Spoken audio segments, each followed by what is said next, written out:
ان کی یہ آپ کو ذہن میں رکھیں، ختم نبوت والا جو سارا کچھ ہوا ہے بل جو ہے وہ ایاز صادق صاحب نے پاس کروایا تھا، پورا کا پورا سسٹم بلڈوز کر کے، اور آرام سے بڑے مطمئن ہو کے بیٹھے ہوئے ہیں، اور وہ پھنسا ہوا وہ ہے آپ کے سامنے زید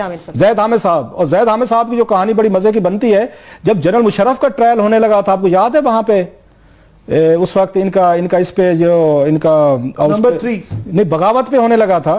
مصروف کو استعفیٰ دے دیا تھا مارل گراؤنڈ پہ، کیونکہ میں نے ایمرجنسی ڈرافٹ کی تھی، تو لہذا جنرل مشرف کا ٹرائل ہو رہا ہے تو میں لا منسٹر کے طور پر کیسے کروں گا۔ اس وقت morality یاد آ گئی تھی، کیونکہ نواز شریف صاحب چاہتے تھے کہ جنرل مشرف والے اس میں وہ نہ آئے۔ اس وقت روٹ لے لیا تھا، اپنی غلطی کو تسلیم کرتے ہوئے، I was architect of یہ کو یا جو بھی ہوئی تھی۔ اب وہ کہتے ہیں جناب کہ یہ استعفیٰ نہیں دے گا، یہ زید احمد صاحب ہیں۔ تو کمنگ ٹو دس پوائنٹ، آج انہوں نے بڑی، میرا خیال ہے بڑی انہوں نے غلط باتیں کی ہیں۔ اس طرح کی باتیں جو ہیں وہ اس میں ایک سپیکر کو زیب نہیں دیتی ہیں، جو ایاز صادق صاحب نے فرمائے ہیں۔ آج وہ فرماتے ہیں کہ انہوں نے اس کے بارے میں کہا ہے، یہ محترمہ جو ہیں